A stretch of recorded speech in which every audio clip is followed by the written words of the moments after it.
Oh, fuck.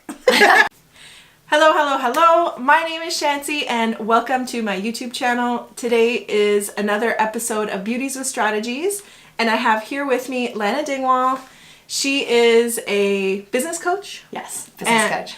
And anyways, why don't you introduce yourself and we'll get started. Okay, cool. Hi everyone, my name is Lana Dingwall. I'm a business coach and consultant. I also have a podcast called Changing the Story, Kick-Ass Women in Business, which I highly recommend that you check out. Oh, I don't listen to your podcast. Oh, you should. Yeah, it's fun. If you like what we're talking about today, then you'll like the podcast. Yeah, so if you guys have never heard of Beauties with Strategies, basically I interview smart women who share their business tips, their life hacks, whatever you want, while we do our makeup. But the thing is, which I'm realizing is, I wear a lot of makeup, and a lot of my guests don't necessarily wear makeup. So how many products did you bring today? What's your makeup kit today? So I don't have a makeup kit. You asked, like, what's in your makeup bag? I don't have a makeup bag. I put it in my backpack, or today in my jacket pocket. And I have 3 things. 2 of which are the same. 2 of which are just mascara. And the eyeliner is only for special occasions, and there's definitely, I'm not good enough at applying it, so I'm not applying it on camera. No liquid liner for today. No. But I was like, my new strategy is like that I'm going to interview people who are like quite chatty and interesting at telling stories so that I have time to catch up and do my makeup, and then by the end of it, we're all done. Yeah, because you can't see what I can see, but there's a lot of makeup on this table. I know, and that being said, like, I need to get my ass started. Yeah. I will never get to it. Okay, so I'll start with where we met. We were at Rising Tide Society, or what, Tuesdays together. Yeah, so we have an Ottawa chapter. I met you, and Lana jumps in. She's like, hey, I'm helping everyone and all this stuff, and she had such a great energy, and I was like, who is this girl? I need to meet her. So we informally know each other from like Facebook and Instagram like online stalking, like what is normal today. Online friend. And then I've jumped on some of you do a lot of Facebook Live. Yeah. So I was like, ooh, this girl is smart. She knows what she's talking about. So I'm not into the like, I know a lot of people who do like coaching and I don't know, sometimes, do you feel like the eye roll thing? How do you feel about that? Like, oh, I'm a coach. Do you have that weird? Sometimes I think like any industry that can sometimes feel a little oversaturated, people don't take you seriously. So I definitely have people who, when they ask me what I do, I'll say, oh, I do business coaching, or I'm a coach, and then they'll be like, oh, do you do it full time? Like, that's their follow-up question. I feel it's the same thing if you're like a photographer, or they're like, do you do that full time? Because I think there are a lot of people who do coaching. There aren't a ton that actually do it as their full time gig. And you know what's funny? Like, I feel like coaching is like, you kind of earn that title, and I feel that with being an influencer, because I don't particularly like that title, but it is like the industry term. If you want to be found, SEO, you have to use these terms. But I always felt like that with coaching too, but at the same time, I feel like you earn that title because it's when people are drawn to you and you just basically help them with whatever, then you're like, yes, I am a coach. Yeah. And I've been thinking like, oh, like, do I need to maybe think about like being an Instagram coach, because I'm already doing that. I just don't call myself that. So anyways, I always like, because I don't like the connotation of like influencer, I find it has like a negative tone to it. I was wondering like, if it's the same thing for for the coaches. I think for some people, I think of coaching kind of like leadership, and my style of coaching, like how I think about coaching, is very much for anyone who ever played a sport. Like, did you ever play any sports growing up? Not on like a formal team, but I used to play volleyball like in high school. Okay, yeah. So I think of my style of coaching is very much like sports coaching. Okay.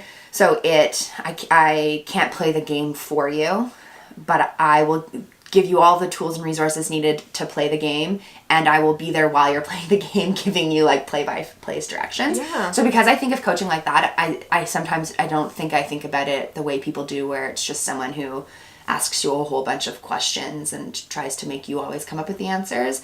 I have that style where you obviously want to empower people by helping them figure out the solution to their own problem, but sometimes people just actually don't know, and they're like, well, I hired you because you know, so just tell me. Stop asking me questions and tell me. So it's that give and take. So I find I can do the eye roll, but I definitely think with anything, it's just taking back the word, giving it new meaning, and finding a way to feel empowered with whatever definition you have for it versus worrying about what other people think. Because people definitely can give you me eye rolls. I'm sure, yeah, like you saying with influencer, like, oh, yeah, so, like, oh, just another, so you don't work. Yeah, exactly. Yeah, you just get things for free. Meanwhile, I spend so much money on makeup. I know. Again, I really wish you guys could see. I'm just like waiting to do my makeup. Like, you know, give me your... I'll be done in 1 minute, and I'll just pull out my lip. When I'm at mascara zone, okay, like, you'll do mascara. Except Lana has like fancy mascara techniques because she uses 2 mascaras. I use 2. I can tell you the story behind that after. That's great. So being a coach, like you position yourself, or you have a lot of women clients. And actually, this is what I wanted to talk to you about in the first place, or why I asked you to be on the show, was to chat about common insecurities that women have running their business. So can you speak to that a little bit? The most common insecurity that women have when it comes to actually running their business is really a fear of being seen, which I think is really ironic with what we're doing today and putting on makeup. I'm like, what do you mean? Yeah. You like could just go out on the town just like that. No, I do. And obviously various stages of business come with different hurdles. I find though a lot of women start their businesses when they are actually on mat leave. Like that's a very big trend I've been finding. A lot of women, it might be their first kid, it might be their second, but they are bored and they kind of think about, oh, I don't really want to go back to work. Maybe I want to do something different. Maybe I want to have more flexibility. And so they start to look at entrepreneurship as a viable option for them instead of going back to work. It also speaks to like women trying to find themselves in a time where they're having to give, and you know that I could relate to that because I wasn't the happiest like at home by myself with my child. Like it wasn't, so I see how some women really want to get out of that shell and do something for themselves. Yeah, and I feel too especially if you've just had your first kid, you're already going through this big identity crisis anyway. Yeah. Because now you're a mom and you almost feel like who you were before like doesn't exist anymore. And so it's this great time where you are kind of motivated to reinvent the wheel for yourself. And so because of that, I find a lot of women who start businesses never thought about being an entrepreneur. Like they didn't grow up thinking about what business I'm going to make, and they don't picture themselves selling, marketing, doing all the things that you need to do to build a business. And the biggest though insecurity I do find is just this fear around being seen, because being seen translates to being judged, ridiculed, failing publicly. And it's really just all of our deepest, darkest insecurities around not being enough, around, you know, realizing that we think we have potential, trying, and then maybe coming face to face with the reality that we don't have as much potential as we thought, which that's not true. But it's all of these deep insecurities around, really around failing and being judged and ridiculed. And a lot of people too, they have family and friends that they're afraid to, you know, if they start posting things on Facebook or Instagram, they're really concerned about what their friends are going to say or their family are going to say. And it's this weird thing that like, it's a huge thing that holds people back. And for anyone watching, like, even if you don't have a business, there might even be a post that you've wanted to post, like a story you've wanted to share, but you don't because you're really concerned about how your friends are going to view it, or your mom, or your aunt, or your uncle. And so because of that, you don't fully express yourself the way that you want to. And I don't know if this is just like my point of view, or if you've experienced or seen this, but don't you find that the people that are closest to you are the ones that are farthest from what you're actually doing? And so once they understand or they see what you're doing, it's like, then you've made it, because the closest part of your family, because they're like, they think it's a hobby or just having fun or whatever, but then all of a sudden, like, I know this, I experienced this where like my family, or this was like my husband's side of the family, they probably just thought it was like a hobby thing. Yeah. And then all of a sudden I was interviewed for apartment 613, and then my brother-in-law was like, oh shit, like you made it, like you're on one of my favorite websites. Yeah. And I was like, I'm not doing this for fun. No, you're like, it was legitimate like, before too. But it's like, you know, I've been in that family for 16 years, so it's like, you're closest to these people, but it's only until they discover you from their world that they're like, oh, okay, so this is big. This is, you're actually doing this. So I don't know. I just thought that was interesting. And also not to kind of rely on like your friends and family necessarily to support your business, like financially, like to be your clients or whatever. I always tell people like, you can't sell to your friends. No. It's, if they're your potential client, then fine, but like don't start a business thinking your friends are going to buy everything from you. No, and it just gets awkward. Yeah. And you just feel weird after. I think too, with the people closest to you and what you were saying, a lot of it is also we forget that they see us, other people see us differently than we see ourselves all the time. And the people closest to us, they often see us as the version we were a long time ago, when you know people for a really long time. And that's why it's often family and close long-time friends or even partners, because they have this picture of who you are, and it's you're kind of like caught in a time warp. And in some ways they still view you as like that little teenage kid that they met 15 or 25 years ago.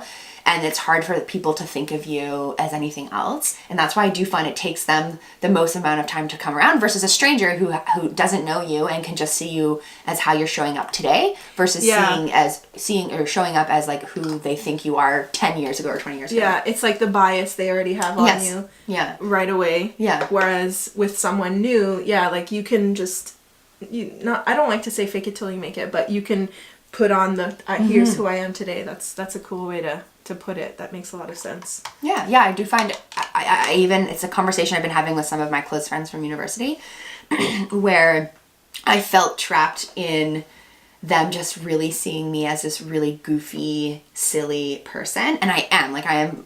I love joking around and playing pranks. Just last night we were talking about how right now I'm going through this weird phase of like, with people I know who are like my guy friends.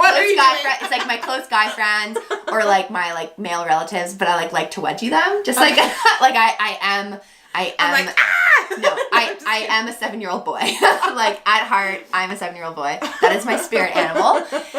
But because of that, I was going through this phase where I really felt that some of my friends could only see me as this really silly person. And so anytime I bring up a topic that I actually want to talk about or my business, I felt like people were like, oh, Lana, like, they don't take me seriously. And I had to have a conversation with them and be like, look, guys, like, this not who I was 10 years ago. Yeah. And I am. And I was super silly before, but I was also, like, I was in my early 20s. Like, give me a break. Yeah, like everybody grows up. Yeah. And sometimes too, it is just about asking to be seen differently and recognizing that people are going to see me however they want to see me, and I should really care less, and I'm just going to keep showing up as the person I want to be today and the person I also want to become. And if I keep showing up as that person over and over again, people are going to start to only see that version of me versus the older version that they might see of me. Yeah. And not that the old version of me is bad, it's just different. It's not fully who I am today. Actually, I think this is a good segue into like your own personal confidence journey, because you posted something recently about, I guess, feeling not welcome or not accepted, or you want to share that story and how it plays with your confidence? Yeah, I definitely think my coming out process, so coming out as a lesbian, I think weirdly has really helped me in business a lot. Okay. And for one of it, it's that process of really feeling one-dimensional. So for a really long time, I felt that when did you come out? I came out when I was 20. Okay. And I knew that I realized that I was gay when I was 16. So I went through a 4-year period of silence, intense closet shaming. Oh my God. And I went through this whole cycle of really truly believing that my worth as a person and the love and respect that I had for my friends and family like came from being straight, and that if I were to tell them that I wasn't straight, that all of that would go away. And especially when you're a teenager, like you really do think those things to be true. I mean, your life is already dramatic as a teenager, plus you're learning who you are. Like I can't imagine adding this layer on top of everything, because now you're really worried about what other people are thinking, whereas like teenagers already have like no self-esteem. Yes. So like add that on, I can't imagine. Yeah. So it was a lot, and I went through this whole thing around confidence, and I had to learn to really recognize that happiness that I was seeking in life could only be obtained by actually like coming out and being honest and truthful about who I was. And I went a lot of years telling myself that I could just pretend to be straight and live my whole life pretending to be straight, and that I would settle for that level of happiness. And then I got to a point where I realized that that wasn't, well, definitely was not fair to me. And what I was doing is essentially like giving away all of my power to people around me by saying like, your comfort levels about just thinking that I'm straight is more important than like my overall well-being and happiness as a human. And so I went through that whole process, and very much alone, because I wasn't really out to anyone, and I didn't tell anyone that when I was coming out. I had a few friends that knew, but I kind of just did it. It was a personal journey. I was like, I have to do all this myself. Yeah. Did you date boys? Like, I had one boyfriend in high school. Okay. And then after that, like, for me, I had this boyfriend in high school, and I knew I didn't like him as much as I should. Right. But you're learning too about your, like, you don't know. Yeah. Like, and I just thought, you know what, I just want to be his friend more than I want to date him. And I went on this kind of like cycle of dating what would be every high school girl's dream. Like, my friends for my sweet 16th birthday, they threw me a surprise party, and they hired my favorite like local band to come play. And the lead singer of the band was really into me, and he wanted to like date me. And we went on dates. So you're like, I'm 16 years old. The lead singer of my favorite band wants to go out with me, and he's older. And I was like, no. And all your friends are like, yeah, exactly. And I was just like, hey, something's off here. Something. That's why he wanted you, probably, because he thought you were hard to get. Probably. I felt bad in the end, but So that was, for me, my thing was just like, so I just always felt like something was off. And then I quite literally had an epiphany moment where I realized, oh, like when a guy and a girl walk into a party, I check out the girl. I like don't check out the guy. Okay. And then I was like, oh my God, I'm a lesbian. And then that spiraled from there. Because I'd never, ever, ever contemplated before that moment that I was anything other than straight. Which, again, there's so many lessons I've learned through my coming out process that are very applicable in life. Even with the business, With the business, like even that, up until that moment, I really thought I knew who I was. And then realizing you can have no idea, and that can be empowering. And so with business, it's about knowing like, oh, I'm not a person who does this, or I'm not a person that's capable of this. And then recognizing that doesn't have to be a true story. And you're just not that person right now, but you can become that person. Yeah, or even just like how, you know, in my world, it's all about like authenticity. You can be perfect online. You can choose to be your raw self. You can you can have like an imperfect perfection kind of curated imperfection look, like, but it's that whole thing. It's like if you eventually you'll discover who you are and what you want to be and what you want to portray. So yeah, I like that. And even just like how things change, like you start with one direction, and then you're like, you know what, no, the people like this. So you morph with your people, but that's also being like open and honest. And I think authenticity plays a big part in being like an authentic business person. Yeah, and the more authentic you are in business, and real authentic, right? Not positioned, well, that's exactly. curated, as you're saying, right? Because like that type of that's not authentic. That's still very intentional. And I think with authentic leadership is people are very drawn to it, because by you essentially giving yourself permission to show up as you are and say, this is enough, and I accept myself, and you can accept me or not accept me, that gives other people permission to do the same thing. And that's often what I get told a lot, and why I love what I do is when even with my post with confidence, by coming out, not literally in this, just coming out about somehow I still have confidence issues because I'm human and everyone has them, it gives other people the permission to acknowledge, like actually fear does hold me back, even though we don't want to admit it. We often like to tell ourselves, in business in particular, that it's our lack of skills that are holding us back. Like, oh, I don't have the right marketing plan, or I don't have the right strategy, or I'm not, or I don't have the like certificate of I am this person. Yes. Yeah. And so we make up all of these excuses as to why we can't move forward with accomplishing our goals. But in reality, I've seen time and time again, and I have done this myself, even when I started working with a business coach like a long, long time ago, before I was a business coach, he was like working with me on my strategy, and I still wasn't really executing it. And I wasn't executing the strategy not because I didn't know what to do.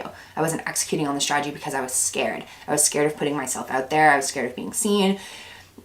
And with the whole coach thing, like I was really scared to say like, hey guys, I am a coach, especially at that time. Yeah. And say like, you can hire me. Like this is a job. Like this is and at the time it was like a side hustle thing that I was doing. And it felt so scary just to put up my website and tell people I had a website. It was so scary just to hit publish on my business Facebook page. And now I like wouldn't think twice about those things. Yeah. It's funny where you come from. I have a weird opposite like confidence thing where like I actually don't care, and sometimes I'm like, do I not care enough? Like because I'm just doing whatever. And then, you know, I don't have like a perfect brand for my website and whatever. It is what it is. Like I don't waste too much time in that because I just find like if you want the real me, just hop on Instagram stories and I'm showing you like the real me. But yeah, so I understand that some people don't have that confidence off the bat. Like I would never take that for granted. And what I wanted to draw the parallel was that the fact that, you know, you help women with their insecurities, let's say, for their business. And I style curvy women. Like I love doing curvy styling. And a lot of time, a lot of it is the same. There's another like parallel to draw there too, because, you know, we talked about this before. If when women look good, they feel good, then the confidence comes out. So that's like the outside. But then what you're doing is like you're working on the inside, like on their business, on their, you know, their strategy, that kind of thing too. So it's amazing how just like a little overhaul of the body or the mind can just shape people into the person that they want to be. Yeah. Well, I think you said it too with shaping them into the person they want to be. With makeover of any type, whether it be like physical or internal or mental, however you want to look at it, it's about us recognizing that, again, like we can be somebody other than who we've maybe been in the past. And it's not that who we were before wasn't good, but we have the potential to be this insanely great person. And all we have to do is be brave enough to start taking the steps to try and become that person. Like for fashion as an example, I've constantly struggled with fashion. For anyone who's known me for a long time, I'm not a fashionista. But for me, my biggest struggle was not in the fact that I wasn't fashionable or didn't understand fashion. My problem was in the fact that I wasn't wearing the types of clothes I wanted to wear. So it didn't matter how many makeovers I got. I wasn't ever going to feel comfortable in it because it wasn't how I actually wanted to appear. And so when I started like dressing more how I'm dressing today, in the last year and a half, I have felt more confident in my appearance, which makes me more confident when I go to events or when I do talks, because if you look good, you do feel good, and you want to be seen when you look good. And I really struggled for a long time because I didn't want to be seen because I felt so uncomfortable, but it's just because I was wearing clothes that were just they were way too feminine for my style. And once I started moving into my own style, it really helped me do that. And that's why like my partner and I talk all the time about how one of our goals is, you know, when we have enough money to hire a personal stylist, somebody who can like see the style that we like and elevate it. Exactly. Because I know I could look really dapper, but I just don't know where to start. You have a really good style. Like I see you as a stylish person. So thank you. It's nice that, you know, that you found that for yourself. And that's why, you know, like Instagram models or bloggers or whatever are sometimes really great inspiration too. Like just if you found someone like with a style that you like, you can kind of learn from their tips or, you know, like emulate what they're doing or just copycat and then you kind of find your own style. So like I did some personal styling for a couple of women, and it's interesting because you still have to get in within their comfort zone and you find things that you're like, okay, and then you push the limit a little bit and you're like, I know you like, let's say, pattern. So what about in a blazer versus like in a shirt or something? And like you push those limits, and sometimes it works, sometimes it doesn't. But it's a really fun process. It's a lot of work though. Oh my God. That's just like coaching though. That's exactly what coaching is, right? I figure out within the strategy side for business, I'll figure out like what are someone's strengths, what are their weaknesses, and obviously we want to try and play to their strengths. and I'll say like, oh, you're comfortable doing X, I'm going to try and push you to a Y. Oh, cool. Because Y is what will take you to the next level, right? Like if you are always playing within your comfort zone, you're not actually growing, and your business won't grow either.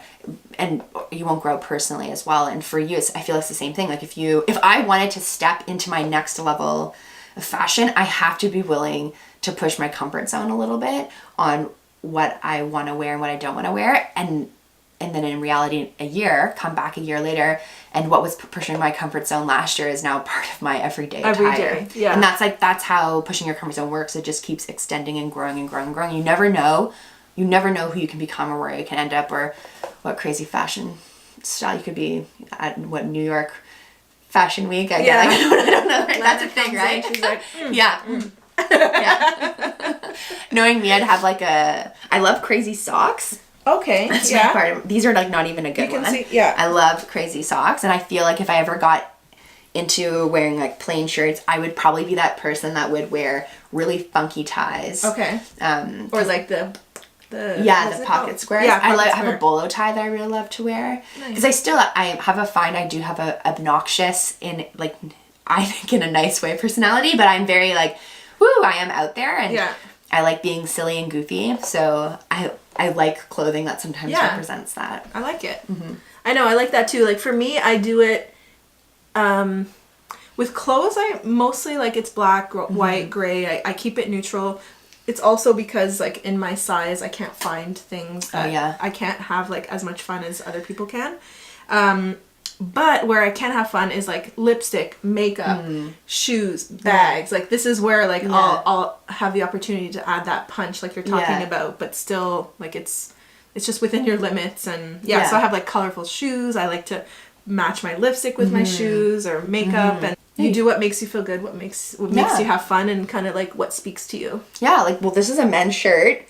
Because I cannot for the life of me find women's shirts that have the style that I like. They're just, again, they go too feminine. Right. Or they're like too curvy almost. Yeah. And I find like the boyfriend fit, like I'm also a curvy, like busty woman. And so like the clothing still has to have some like fit to it. Right. Otherwise it's just really boxy. Yeah. So I'm like, okay, men's shirts it is, because and sometimes I get them tailored.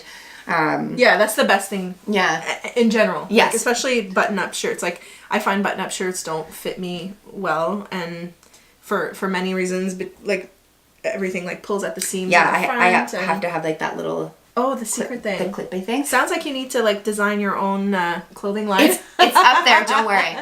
Because my goal in life is to be a serial entrepreneur. Nice. And one of the things I have thought about, I'm sure with you too, right?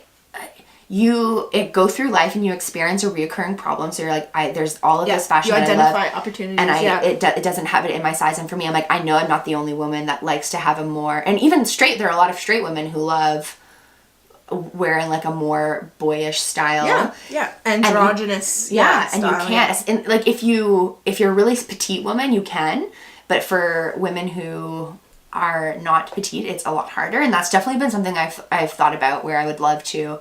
I actually have talked to a friend who is in fashion. Oh, cool. And I've put out the feelers. Not any time now, because I have to have enough capital to invest in it. There's a lot in my mind. There's a lot of money. And actually, like personally for me, I would love to start a line for curvier women that's just like the skinny girl clothes in bigger sizes. Yes. And more of that like minimalist look, more better fabrics, higher end fabrics, things that are... But at the same time, there's like hacks that you can do to clothes to make it fit a curvier woman. Like, I want stretch like maybe underneath the arms or in the back area, or like more. It's always in the shoulder. Exactly. I know, and it's like that's where my biggest part of my frame is my shoulders, and it's like everything digs under, but a little like elastic band around there would like help to give like breathing room to the clothes, and also. Because a lot of curvy women are not the same shape. No. So like having those little hacks would like make clothes fit so much better. So I hear you on that. So for anyone watching, who wants to invest, come hit us up. Okay, so Lana, you want to talk a little bit more about some of those vulnerabilities with and insecurities like with the business you were saying you wanted to... Okay. Because, we were talking too about authenticity versus, and the same thing with vulnerability. I'm finding a lot in today's world, we have positioned vulnerability. People share a story that is coming across as vulnerable, but the problem is to that person, they're not really attached or associated with, there's no shame or guilt. Is it to like sell something? Kind of. And it's to seem more relatable.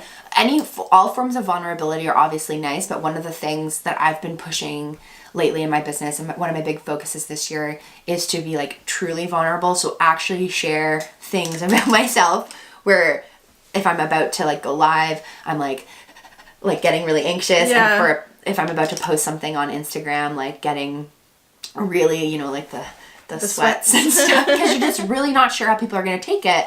And I've been pushing myself to show up more like that, because I'm recognizing that I am a person who I have a lot of confidence. I know like you, like I have a lot of confidence. And so if I still have like this plethora of deep, dark seated insecurities, then I can only imagine people who don't have the level of confidence that I do, how they feel. And our lack of confidence really holds us back. So for me, some of the stuff I just wanted to share in my business, I actually gave a talk. Can I swear? Sure. Okay. It's because it's called Ottawa Fuck Ups. Okay. That's the name of the event, Ottawa Fuck Ups. I gave a talk there the other day on the biggest failings I've had in my business. And so I went over I listed out pretty much every big major business failing I had. Like when I first launched my business, I really had this mentality of like, I will build it, they will come. So I thought, all I have to do is put it out there on Facebook and build my website, and then I'm going to have this long line of clients. It's not how it worked. No. And in that first year, I was still like, when I had my side, I still had a full-time job. I only actually had like 2 paying clients, and I didn't really make a lot of money at all that first year. And it's because I wasn't doing anything. Like I wasn't actually actively trying to market or sell myself in any way, shape, or form. I was just really stuck in this cycle of, I'm good, and so they'll know I'm good and they'll find me. Yeah. But it actually was an insecurity around being seen. Because again, I don't want to put myself out there and have people judge me. And what if I put myself out there and I fail? And so I'll just play within my comfort zones, because sometimes if you don't actually try your hardest, when you don't succeed, you have this way to tell yourself, well, I could have done more. Try hard enough. Yeah. I could have done more. So we excuse town. Yeah. And we use that to protect ourselves. Versus like, what if you just went all out? And even if you don't succeed with going all out, like that's still okay, but playing in this space of going all out. So for me, at the beginning of my business, I didn't have a lot of clients because I did not know what I was doing. So I hired my own business coach, which is why I have become really passionate about working with other entrepreneurs, because I know what it's like to have something you're good at, whether it be a product or service, but actually have no idea how to convince people or attract people to want to work with you consistently. And it sucks, because being an entrepreneur requires you to not only be skilled at the thing that you're doing, it also requires you to know how to build a business, and that part's hard. Yeah. And that's the part where people don't have not everyone has that naturally. No. And like I was saying, a lot of people are coming to, I just like naturally draw this, and I love helping people, and it's the same thing. Sometimes I'm like, why don't you do this? Or, have you considered doing this? And here I am, like, basically business coaching people, and people are coming back and being like, okay, I did this, and what do you recommend? And so, I think sometimes it's like, if you have it in you naturally, then that's like okay, I'm allowed to call myself like the coach, because I'm already doing it like naturally. Yeah, and coach, I think everyone's a coach. It's like leadership. Everyone has natural leadership skills, and everyone coaches people. Like coaching is just, it's like, encouraging, giving people suggestions and all that kind of stuff, giving them some strategies. No one has to appoint you and give you the title of anything. Obviously, unless you're like a doctor or a lawyer or something, and legally you need to have that title. But for most of us, we do just spend our lives waiting for other people to give us permission to show up as the person we want to show up as. And we have to give ourselves that permission. Well, actually, so okay, are you like a Gary Vaynerchuk person? Yes and no. Okay, I think he's a little too. I think the sentiments behind his messages are important. Yeah. But I also think that they're not really geared towards. I think they're geared honestly towards teenage boys. Really. Okay, yeah, that's like his vibe. Yeah. But what I do like though is when, you know, he always says like, you don't have to be the expert coming right off the bat, but you can also, what you can do is document your journey getting there. And that's just as valuable as, rather than lying and saying like, I'm a coach. It's like, I just started my coaching business. I'm learning this. And then you share your journey. And I always tell that to people about like for Instagram and all that stuff too. It's like, you don't have to come out and say I'm a blogger, but you can share your experience. You can share what you've learned. You can share your strategies, like show people that like you're on the path to getting there. Yeah. And that's like your authentic way of becoming that person that you want to be, that best self or that new version of yourself. 4 years ago, I would have been like super pumped with where I am today. And today I am super pumped with where I am, but I also like know where I want to go in the future. And so there's also this level of we never really feel like we're good enough, or we can always get stuck in the cycle of feeling like there's more to do or there's more to learn or we need more credibility. And so sometimes it is just saying, yeah, like I'm starting my blogging career, and then recognizing at what point do you just get to call yourself a blogger now you technically are doing it. Yeah. I think it's just about being honest around I'm new to blogging. So even with business, like I tell people all the time when like last year like I launched a course twice. The first course launch went really well. The second course launch tanked. And because I did not do the things that I should have done. And Were you like too confident? I was stuck in this whole cycle of like being afraid to play all out because I was really scared that people were going to think that I was being really salesy or really markety again. Like all of these fears around how I was going to come across. So I didn't put myself out there and didn't promote the product or the course as much as I should have. And I learned my lesson. And I've just done things where at the talk I was giving the other day, I talked about how 1 month I had 30 calls with 30 potential clients and I didn't sign up any of them. And it's funny because like my background before starting my business was in fundraising, which is sales. Right. So that should have been my bread and butter. That would have been closer. Easy. I'm a closer. But I couldn't close. And what I realized, it was a form of self-sabotage. I was doing things on the call that was actually preventing me from being able to sign up people. And a lot of it had to do with this fear of, well, yeah, what if I actually accomplish my goal? Or what if I then you gotta deliver? Yeah, what if I get all these clients and then I realize I'm not actually a good coach and they've paid me this money. And so because of it, I sabotaged my ability to actually accomplish my goal. And we do this all the time in business where we have these and we do it in life, period.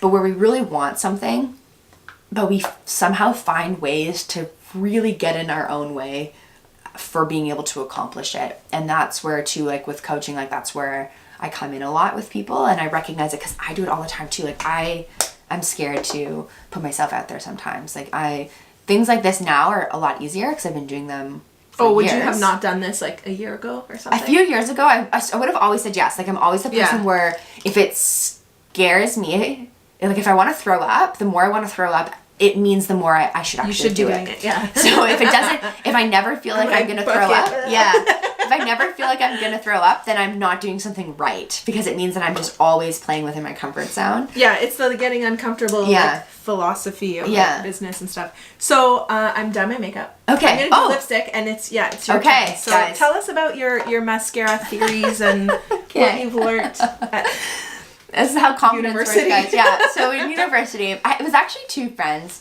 I'm going to send them this video. Shout out to Jenny and Sarah. So I had friends in university, but particularly my one friend, Sarah. She was my best friend in university, and we lived together.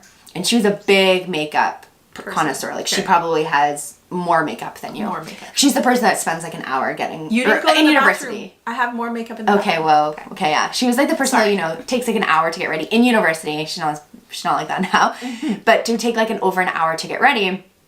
And one of the things was she would always have like 4 mascaras that she'd put on, and she convinced me that different mascaras give you different stuff. Okay. So like I have one mascara that's like length, and then one mascara that's meant to like volumize or voluminize. Yeah. So I believed her, so that's why I always have 2 or 3 mascaras.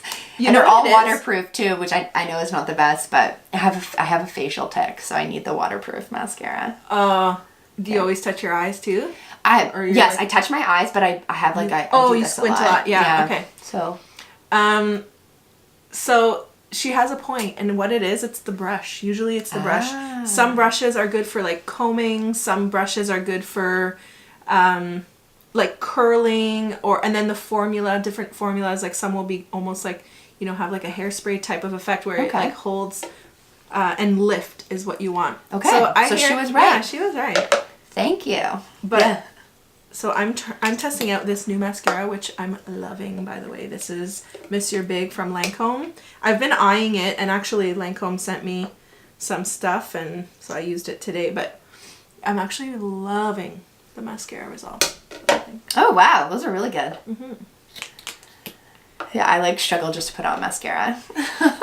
And after this show, Lana's gonna go replace her mascaras because they're already over 3 months old. They are old. And we only want the best. Yeah. Best makeup hygiene. There, and I probably look the exact same I did 30 seconds ago. Well, because I find too, sometimes with makeup, I know with myself, people don't even notice. And that's the thing with confidence, right? Is it isn't this external thing that the world gives to you that's true or not. Like, you probably in the camera can't actually tell that I have any makeup on still, but I feel more confident having put it on. And that's how confidence works, is it's an internal thing. It's not an external thing. Like, if I tell myself that this is what makes me feel confident, then I'm going to be more confident. There you go. And so maybe that's the end of the show. There's a couple tips on confidence. We talked about business tips with confidence, personal style and confidence, makeup and confidence. I feel confident now. Yeah, you look great. My face is tan. Yeah. You looked great before too, though. But yeah, we were... I look less tired. I'm very white. I'm very pale. And for those of you who are wondering, I was using a new Pixie palette that was sent to me too. So I got to play with some new stuff today. Yeah, that's cool. Thanks. Yeah, the shadow's creamy. I like it. I like it. I'm happy with it. All right, guys. Well, thank you so much for watching. Don't forget to subscribe to my channel. That's the big circle here. You can watch more videos as well. You can watch them here. I'll put the box here. Don't cover my face. So thanks again for watching, and we'll see you in the next video. Thank you so much, Lana. Thank you. Bye, guys.